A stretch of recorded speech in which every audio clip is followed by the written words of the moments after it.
Hello good morning student subject S S chapter 1 ભારતનો વારસો part 3 બરાબર અગાઉ આપણે જોઈ ગયા ભારતનો વારસો થોડું રિવાઇઝ કરી લઈએ કે ભારતના વારસાના બે પ્રકાર જોયા પ્રાકૃતિક વારસો અને સાંસ્કૃતિક વારસો પ્રાકૃતિક વારસો એટલે કે જે કુદરત તરફથી મળે છે એ બધો પ્રાકૃતિક વારસો કહી શકાય કુદરતની ભેટ છે બરાબર એમાં પણ આપણે વિભાગો જોયા ભૂમિ દ્રશ્યો છે જીવજંતુ છે પશુ પંખી છે બરાબર અને જે માનવ સર્જિત છે માનવની બુદ્ધિ એનું કૌશલ્ય એની આવડત એના દ્વારા જે પણ સર્જન થાય છે જેમ કે સ્થાપત્યો છે બરાબર તો આ બધાને આપણે સાંસ્કૃતિક વારસા તરીકે ઓળખ્યો આ બધું આપણે ડિટેલમાં જોયું આ ઉપરાંત મેળાઓ છે ધાર્મિક તહેવારો છે એની પણ આપણે ડિટેલ જોઈ બરાબર અને જે પ્રવાસન સ્થળો છે આ બધાનો સમન્વય આપણે સાંસ્કૃતિક વારસામાં થાય એ અગાઉના લેક્ચરમાં જોઈ ગયા હવે આપણે એ જોયું કે ભારત ફરીથી રિવાઇઝ થોડું કરી લઉં છું કે ભારતમાં ભારત ભૂમિ અને તેના લોકો તો આપણને એ પ્રશ્ન થાય કે આ ભારતમાં અનેક જાતની પ્રજાઓ આવીને વસી છે તો એ ક્યાંથી આવી હશે કયા સમયમાંથી આવી હશે કયા રસ્તેથી આવી હશે આવો પ્રશ્ન આપણને થાય બરાબર ને તો ભારતનો જે સમૃદ્ધ વારસો હતો એનાથી પ્રેરાઈને એવું કહેવાય કે વિશ્વના ખૂણે ખૂણેથી અનેક પ્રજાઓ ભારતમાં આવીને વસી અને અંતે એ બધી જ પ્રજાઓનું ભારતીયકરણ થયું ભારતીયકરણ એટલે કે અત્યારે કોઈ પ્રજાને આપણે એવું નથી કહેતા કે ભાઈ મધ્ય એશિયામાંથી આવી કે ચીનમાંથી આવી કે નેપાળમાં એ જે ભારતમાં વસી ગયા અને ભારતના થઈ ગયા એને આપણે બધાને જ ભારતીય તરીકે ઓળખીએ છીએ તો આને કહેવાય ભારતીયકરણ થયું કહેવાય બરાબર અનેક પ્રજાઓનું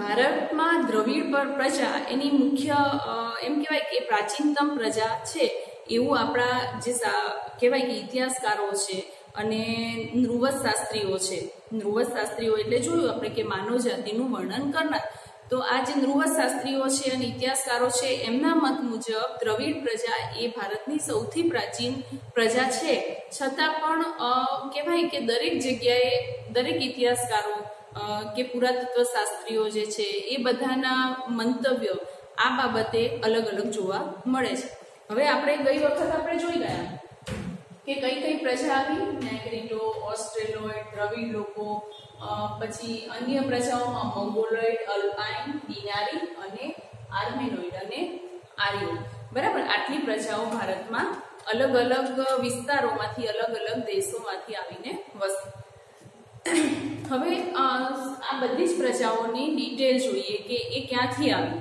અને કેવી રીતના આવીને ભારતમાં આવીને ભારતની જે સંસ્કૃતિ છે એમને આ પ્રજા તરફથી શું મળ્યું બરાબર દરેક પ્રજા પોતાની સાથે પોતાનો વારસો લઈને આવી છે દરેક પ્રજાની સંસ્કૃતિ અલગ છે એની રહેવાની રીતભાત અલગ છે ખાણીપીણી અલગ છે પોશાક અલગ હતો બરાબર આ બધું જ એ પ્રજા લઈને ભારતમાં આવી અને ભારતની સંસ્કૃતિ સાથે એનું આદાન પ્રદાન થયું અને એ ભારતીયકરણ માં એ પરોવાઈ ગઈ આ પ્રજા એવું કહી શકાય બરાબર તો કઈ પ્રજા પોતાની સાથે શું લઈને આવી અને ક્યાંથી આવી એ જોઈએ તો સૌપ્રથમ જોઈએ તો નેગ્રીટો નેગ્રીટો એટલે હવસી પ્રજા બરાબર તો આ હવસી પ્રજા છે એ આમ એક ટાઈપ આદિવાસી ટાઈપ પ્રજા કહી શકાય તો નેગ્રીટો એટલે હવસી પ્રજા એ ભારતની સૌથી પ્રાચીન નિવાસી છે એટલે ભારતમાં નિવાસ કરવામાં સૌથી વધુ પ્રાચીન આ પ્રજા કહી શકાય આપણે ઇતિહાસકારોનું માનવું છે કે આફ્રિકાના બલુચિસ્તાનમાંથી આવી અહીંયા તમને હું શોર્ટમાં જ લખાવું છું આફ્રિકાના બલુચિસ્તાનમાંથી આવી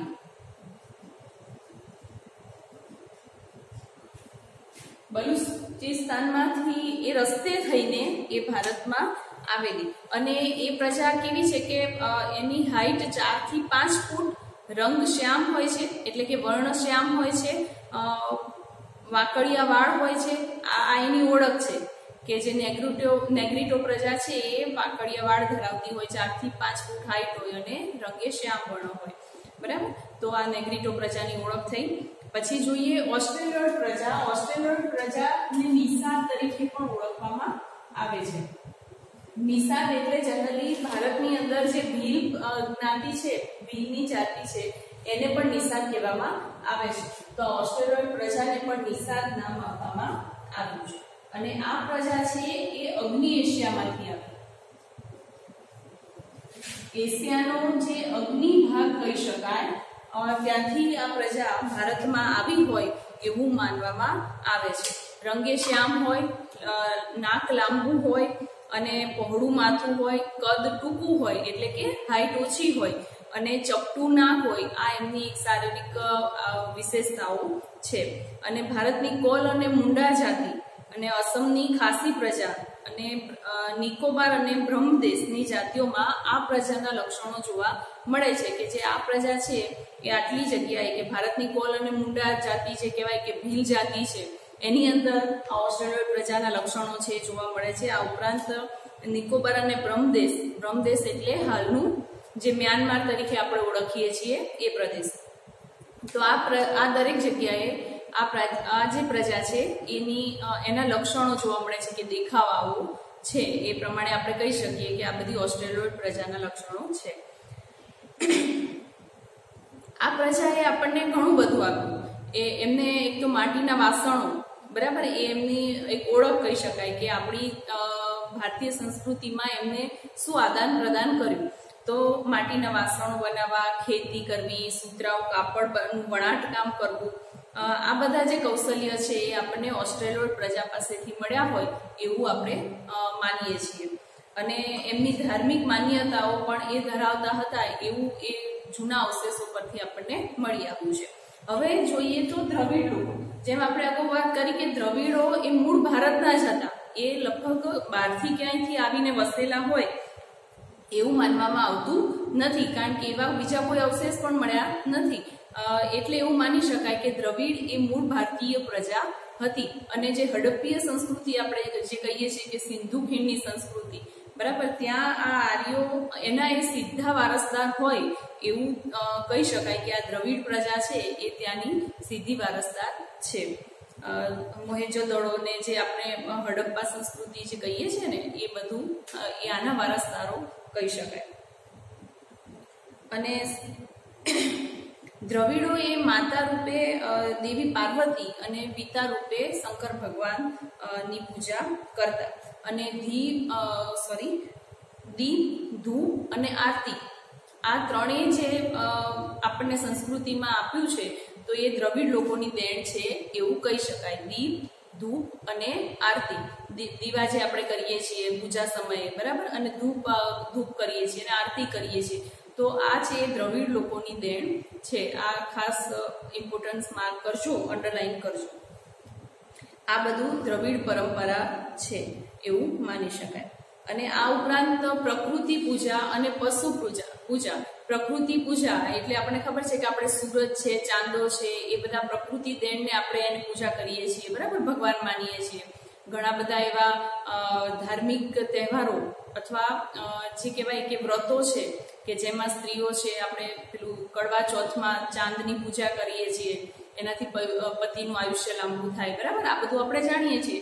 પછી સૂર્યની પણ પૂજા કરીએ છીએ. સૂર્ય મંત્ર પણ આપણા શાસ્ત્રોની અંદર થયા જ છે. તો આ પ્રમાણે કહી શકાય કે પ્રકૃતિ પૂજા અને પશુની પૂજા પણ આપણે કરીએ છીએ, બરાબર. નાગ દેવતા છે, ઉંદર છે, આ બધાની પૂજા આપણે કરીએ છીએ.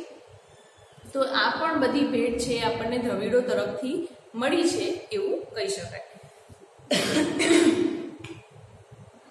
દ્રવિડોના મૂળ દેવો આર્યોએ સ્વીકારી લીધા. એટલે આર્યો પણ જનરલી એવું કહીએ તો એક ભારતીય જ મૂળ પ્રજા જેવી જ છે, બરાબર. તો આ જે દ્રવિડોના જે મુખ્ય દેવતા હતા એ આર્યોએ સ્વીકારી લીધા. અને એ બંને જે આર્યો અને દ્રવિડો વચ્ચે એક સારા પ્રકારનું સમન્વય થયું છે એવું માની શકાય. અને એમના સારા સંબંધોને કારણે એમની વચ્ચે આંતરલગ્ન સંબંધ પણ બંધાયા. આંતરલગ્ન સંબંધ એટલે શું? આંતરલગ્ન સંબંધનો મતલબ થાય કે કહેવાય કે અંદરો અંદર બંને જ્ઞાતિમાં લગ્નની લેવડ દેવડ થતી, દીકરા દીકરીઓની લેવડ દેવડ થતી અને દીકરા દીકરીઓને લગ્ન સંબંધે જોડવામાં આવતા. આંતરલગ્ન સંબંધો કહેવાય. દ્રવિડો માતૃમૂલક કુટુંબ પ્રથા પ્રચલિત હતી. બરાબર. દ્રવિડોની અંદર માતૃમૂલક એટલે શું કે જ્યાં આગળ જેમ અત્યારે આપણો જે સમાજ છે અત્યારે હાલમાં, તો એ પિતૃમૂલક પ્રથા કહેવાય કે જેમાં સર્વોચ્ચ સ્થાન આપણે પિતાને આપીએ છીએ. કોઈ પણ ઘરમાં નિર્ણય લેવો હોય કે ઘર ચલાવવાની મુખ્ય જવાબદારી પિતાની હોય. બરાબર. અત્યારે તો આપણે સ્ત્રીઓ પણ કમાતી થઈ છે ઘરની બહાર નીકળીને, એ પણ ઘરમાં સાથ આપે છે, પરંતુ મુખ્ય જવાબદારી પિતાની હોય છે, એટલે કે પુરુષની હોય છે. તો એવી રીતના દ્રવિડોના સમયમાં માતૃમૂલક હતી. અને જેમ અત્યારે આપણા નામ પાછળ આપણા પિતાનું નામ લાગે છે, તો એ સમયમાં દ્રવિડોમાં એવી પ્રથા હતી કે દીકરી કે દીકરાના નામ પાછળ એની માતાનું નામ લાગતું. એટલે કે કોઈ પણ પુત્ર કે પુત્રી હોય તો એના માતાના નામથી ઓળખાતા. આ માતૃમૂલક પ્રથા કહી શકાય. અને અવકાશી ગ્રહોના ક્ષેત્રોમાં પણ વિવિધ કલાઓ જેવી કે કાતવું, વણવું, રંગવું, હોળી, તરાપા, આ બધું જ આપણને આ બધી સંસ્કૃતિ કોની પાસેથી મળી છે? દ્રવિડો પાસેથી મળી છે.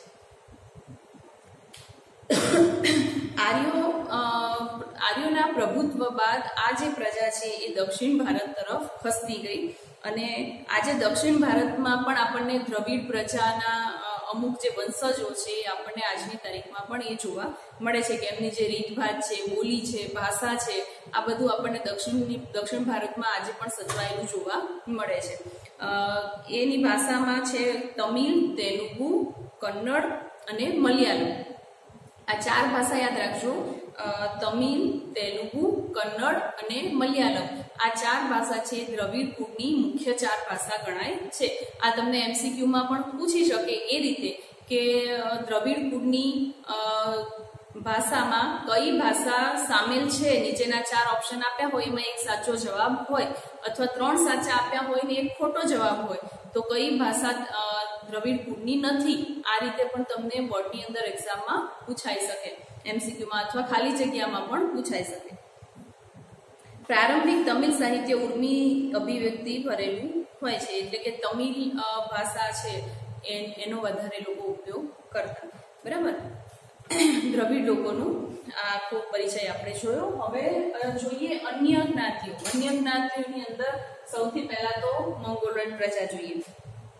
તો આ પ્રજા છે કહેવાય કે ચીનમાંથી તિબેટ થઈને ભારતમાં આવી હશે, એટલે મૂળભૂત એ ચીનના વંશજો છે એવું કહી શકાય. અને આ મંગોલોઇડ છે આસામ, સિક્કિમ, ભૂતાન, પૂર્વ બંગાળ વગેરેમાં જઈને વસવાટ એમને કર્યો. એટલે આપણે અત્યારે પણ એ બાજુની જે પ્રજા હોય, જેમ કે આ ભૂતાન છે, આસામ છે, સિક્કિમ છે, એ પ્રજાને આપણે જોઈએ તો અત્યારે પણ આપણને જોઈને જ ખ્યાલ આવી જાય કે આમ એમનો જે ફેસ છે એ સેજે, અને એમનો જે પહેરવેશ છે એ ચીની પ્રજાથી બહુ ઇક્વલ, આમ થોડું પેરેલલ આવતો હોય એવું લાગે આપણને.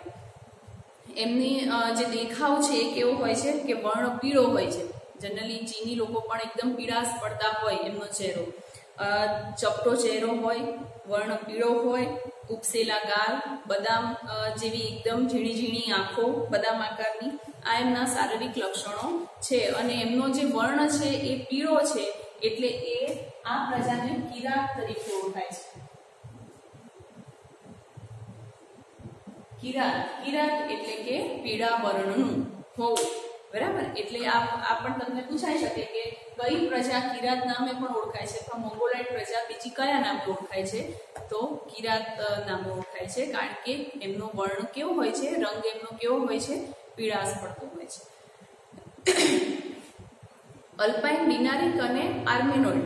બરાબર. અલ્પાઇન ડિનારિક અને આર્મેનોઇડ એ મધ્ય એશિયામાંથી ભારતમાં આવી હોય એવું માનવામાં આવે છે. અને આ પ્રજા ભારતમાં આવીને મહારાષ્ટ્ર, બંગાળ, ઓડિશા અને ગુજરાત આટલા પ્રદેશોમાં આવીને વસી. તો આપણે એવું માની શકીએ ને કે આપણે પણ મૂળ આપણા જે વંશજો હશે ક્યાંના હશે?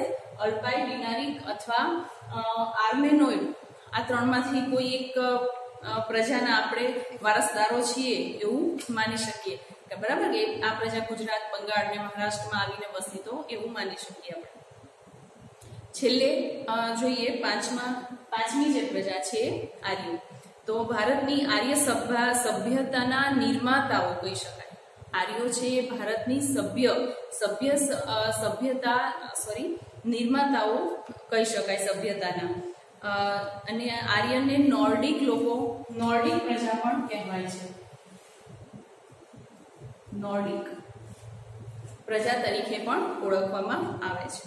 અને પ્રાચીન કાળમાં હિન્દુ જે મેઇન પ્રજા કહેવાય કે ભારતની મુખ્ય પ્રજા, તો એ હિન્દુઓને આર્ય તરીકે ઓળખવામાં આવતા. આપણે મહાભારતને એવું જોઈએ છીએ, એમાં તમે વારંવાર એ શબ્દનો ઉપયોગ સાંભળતા હશો, આર્યપુત્ર. બરાબર, એટલે કહેવાનો મતલબ કે મેઇન જે હિન્દુ હતા, મુખ્ય જે હિન્દુઓ હતા, એને આર્યો તરીકે ઓળખાતા અને બોલાતા. હવે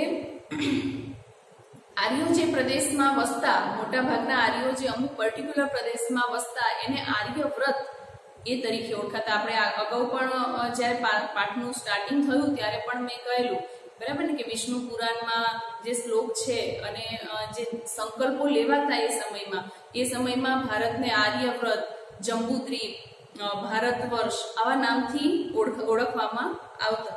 તો આર્યવ્રત તરીકે એટલે કે જે પ્રદેશમાં રહેતા એને આર્યવ્રત તરીકે ઓળખતા. અને આર્ય પ્રજા મોટા ભાગે એ વખત વાયવ્ય ભારતમાં હતી એવું એના અવશેષો પરથી માની શકાય. 7 મોટી નદી વહેતી હોવાના કારણે એ જે પ્રદેશમાં રહેતા વાયવ્ય ભાગ, ભારતનો વાયવ્ય ભાગ એટલે કયો કહી શકાય કે ઉત્તર ભારત કહી શકાય, ને પછી પાકિસ્તાનનો આખો જે પાકિસ્તાન વાળો જે ભાગ છે એ વાયવ્ય ભાગ કહેવાય. બરાબર, તો એ સમયમાં ત્યાં મોટી 7 નદીઓ વહેતી હોવાથી એને સપ્તસિંધુ તરીકે ઓળખવામાં આવે છે. સપ્તસિંધુ એટલા માટે કે ત્યાં મોટી 7 નદીઓ વહેતી હતી. હવે કઈ 7 મોટી નદીઓ? ઇન્ડુસ, બિયાસ, રાવી, સતલજ, ચિનાબ, જેલમ અને સરસ્વતી. આ 7 નદીઓનો જે સંગમ અથવા સંગમ તો ના કહેવાય, પણ એક પ્રદેશમાંથી જ આ મોટી 7 નદીઓ પસાર થાય છે, એટલે એ જે પ્રદેશ હતો એને સપ્તસિંધુ નામે ઓળખવામાં આવે છે. એટલે આ જે આર્ય પ્રજા છે એ સપ્તસિંધુના પ્રદેશમાં વસતી હોવાનું માનવામાં આવે છે. અને ખાસ કરીને મિથિલા એટલે કે અત્યારે જે આપણે બિહાર તરીકે ઓળખીએ છીએ એ પ્રદેશમાં પણ એ લોકોનો વિસ્તાર ત્યાં સુધી ફેલાયો હોય એવું માનવામાં આવે છે. અને એમ પણ કહેવાય છે કે આર્ય પ્રજામાં જે ભરત નામનો રાજા હતો, તો એના નામ પરથી આપણા જે ઋગ્વેદ ગ્રંથ છે, સૌથી મોટો ગ્રંથ, એની અંદર એવી માન્યતા છે કે કોઈ ભરત નામનો રાજા હતો જે આર્ય કુળનો હતો, તો એ રાજાના નામ પરથી આપણા દેશનું નામ એટલે કે ભારત દેશનું નામ એ રાજાના નામ પરથી ભરત ભૂમિ એટલે ભારત એવું પડ્યું છે. અથવા ભરતખંડ પણ કહીએ છીએ આપણે, અને ભારત વર્ષ તરીકે પણ ઓળખીએ છીએ. આર્યો પ્રકૃતિ પ્રેમી હતા, બરાબર, એટલે કે કુદરતથી વધારે નજીક હતા. તેઓ વૃક્ષો, પહાડો, સૂર્ય, નદી આ બધાની પૂજા કરતા. બરાબર, એ મૂર્તિ પૂજામાં ઓછું માનતા, પ્રકૃતિને જ ભગવાન માનતા અને એની પૂજા પણ કરતા અને આરાધનાઓ કરતા. અને દરેક આર્યો તરફથી દરેક, જેમ કે સૂર્યને ભગવાન માનતા તો એના માટેના મંત્રો છે, એની સ્તુતિ છે, વરસાદની પણ પૂજા કરતા, પહાડોની પૂજા કરતા, નદીઓની પૂજા કરતા. તો નદીને પણ આપણે માતા તરીકે માનીએ છીએ. તો એવું માની શકાય કે આ વિચાર આપણને આર્ય તરફથી મળેલા હશે એવું આપણે માની શકીએ. બરાબર, નદીની પૂજા આપણે આજે પણ કરીએ છીએ, પહાડોની પણ પૂજા કરીએ છીએ, સૂર્ય ભગવાનની કરીએ છીએ. તો આ જે આર્યો હતા એમના તરફથી આપણને આવા બધા સંસ્કાર મળ્યા હશે એવું માની શકાય. અને સ્તુતિઓ અલગ અલગ આપી છે, પછી હવન છે, યજ્ઞ કરવા, આ બધી જે સંસ્કૃતિ છે એ આપણને આર્યો તરફથી મળેલી છે. આમ આપણે જોઈએ કે આ બધી જ પ્રજાઓ જે ભારતમાંથી આવી, અલગ અલગ વિશ્વના દરેક ખૂણામાંથી ભારતમાં આવી અને એ બધી પ્રજાઓએ ભારતના સંસ્કૃતિ સાથે આદાન પ્રદાન કર્યું, અંદર આંતરલગ્ન થયા. આ બધી જ પ્રજાઓ ભારતમાં આવીને ભળી ગઈ અને ભારતમાં એવી રીતે ભળી ગઈ કે એને અલગ પાડવી મુશ્કેલ થઈ ગઈ.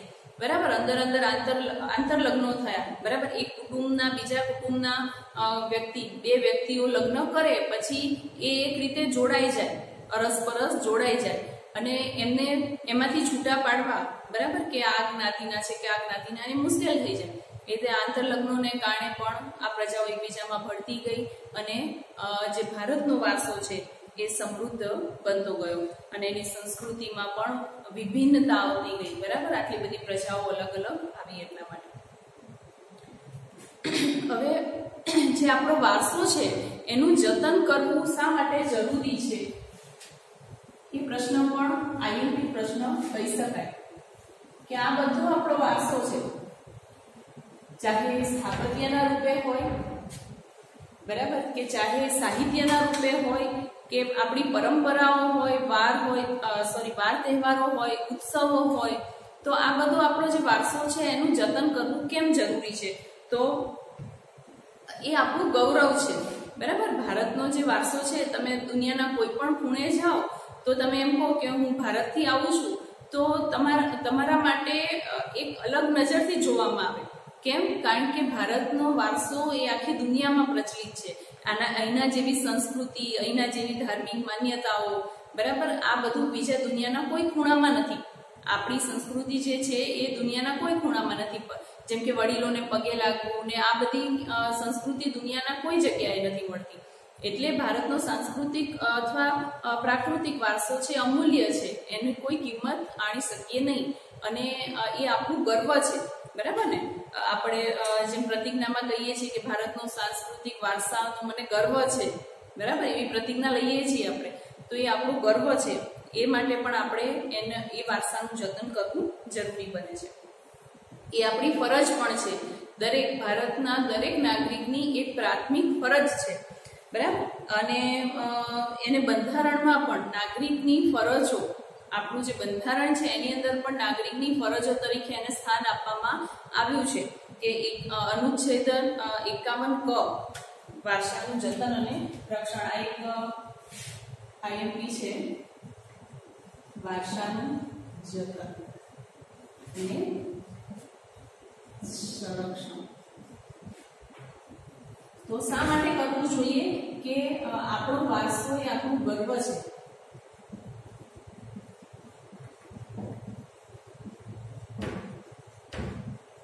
ગર્વ છે, બરાબર, એ આપણી ઓળખ છે. આપણો વારસો આપણી ઓળખ છે. આપણા ગરબા છે, પંજાબના ભાંગડા છે, બરાબર, આપણા જે આદિવાસી નૃત્યો છે, આ બધી શું છે? એ આપણી ઓળખ છે, બરાબર. તમે દુનિયાના કોઈ બી ખૂણામાં જાઓ ને તમે એમ કહો કે હું ભારતમાંથી આવ્યો છું અને ગુજરાતથી આવ્યો છું, તો તમારી ઓળખ, ગુજરાતની ઓળખ કઈ રીતે થાય? ગરબાથી થાય, બરાબર, કે ગુજરાતીઓ હોય અને એ ગુજરાતી હોય અને ગરબા આવડતા જ હોય, બરાબર. તો આ શું છે? એ આપણી ઓળખ કરાવે છે, બરાબર, બીજા દેશ સાથે આપણી ઓળખ કરાવે છે.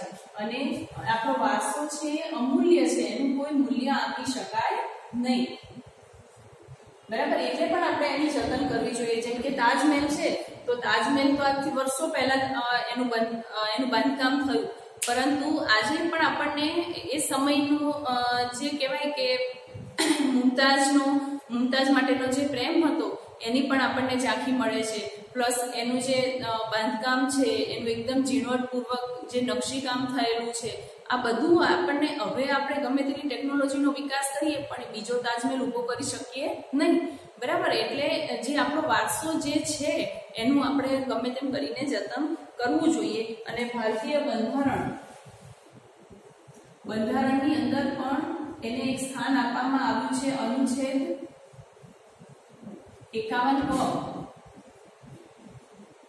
ની અંદર પણ આ નિયમ છે કે આપણે આપણા ભારતીય એક નાગરિક તરીકેની આપણી ફરજ છે, જે નાગરિકોની ફરજ છે એને પણ એમાં સ્થાન આપવામાં આવ્યું છે. ની ફરજોમાં પણ એને મહત્વનું સ્થાન આપવામાં આવ્યું છે. જો તમારા ટેક્સ્ટ બુકમાં તમે જુઓ, આ મૂળભૂત ફરજો હેડિંગ છે ને, બરાબર, એની અંદર તમે જુઓ કે આ 6 છે એની અંદર શું છે કે આપણી સમન્વિત સંસ્કૃતિના સમૃદ્ધ વારસાનું મૂલ્ય સમજી અને એની જાળવણી કરવી. પછી જંગલો, તળાવો, નદીઓ, પર્વતો, જે આપણા પશુ પંખીઓ, જે આપણા પ્રાકૃતિક વારસા છે એને પણ એના માટે પણ આપણે એનું જતન કરીને અનુકંપા દાખવવી, બરાબર. પશુઓને મારવું નહીં, એને શિકાર ઉપર પ્રતિબંધ છે. તો સરકારે આ બધું કરવું પડે છે, કારણ કે આ બધો આપણો વારસો છે. જેમ આપણે અત્યારે જોઈએ અમુક પ્રાણીઓ છે કે અમુક પક્ષીઓ છે ધીરે ધીરે નામશેષ થઈ રહ્યા છે. બરાબર, સામાન્ય એક ઉદાહરણ લઈએ કે ચકલી, તો ચકલી અત્યારે બિલકુલ નામશેષ થઈ રહી છે, બહુ રેર જોવા મળે છે. આપણે તો કદાચ નસીબદાર છીએ કે ગાંધીનગરમાં રહીએ છીએ તો હજી આપણને ચકલી જોવા મળે છે, પરંતુ અમદાવાદ, મુંબઈ જેવા જે સિટી છે ત્યાં તો ચકલી બિલકુલ દેખાતી જ નથી. બરાબર, પછી અમુક પ્રાણીઓ છે જેમ કે સફેદ વાઘ છે. બરાબર, તો આ બધા અમુક પ્રાણીઓ છે નામશેષ થઈ રહ્યા છે ધીરે ધીરે. તો આ બધા પ્રાણીઓની પણ જતન કરવું એ આપણી ફરજમાં આવે છે. પછી જાહેર મિલકતનું રક્ષણ કરવા અને હિંસાનો ત્યાગ કરવો એ પણ આપણી ફરજમાં આવે છે. આમ પ્રકૃતિ જે રમ્ય ભૂમિ દ્રશ્યો ભારતની ભૂમિ પર સર્જે છે તેની સુંદરતા, પવિત્રતા અને શુદ્ધતા આપણને સૌને મળે છે, તો આપણે એનું જતન કરવાની એ આપણી પવિત્ર ફરજમાં આવે છે. બરાબર, પ્રકૃતિ આપણને કેટલા સુંદર દ્રશ્યો આપે છે. તમે આમ ઉત્તર ભારત બાજુ જાઓ તો તમે જોઈ જ લો, એટલા સુંદર એના બરફ આચ્છાદિત પહાડો હોય, એકદમ લીલાછમ મેદાનો હોય. બરાબર, તો આ તમે જુઓ તો કેટલું સુંદર કુદરતે આપણને આટલું સુંદર કહેવાય કે એક અમૂલ્ય વારસો આપ્યો છે. તો આ બધાની ફરજ કરવી, આ બધાને સાચવવા એ આપણી ફરજમાં આવે છે, પવિત્ર ફરજ છે. બરાબર, એટલે ભારતનો વારસો છે, હજારો વર્ષ જૂનો છે, તો એને આપણે સાચવવું એ આપણી એક ફરજનો ભાગ છે. બરાબર, ચલો વિદ્યાર્થી મિત્રો, આ ચેપ્ટર 1 અહીંયા પૂરું થયું અને હવે નેક્સ્ટ લેક્ચરની અંદર આપણે ચેપ્ટર 2 સ્ટાર્ટ કરીશું. Okay, thank you.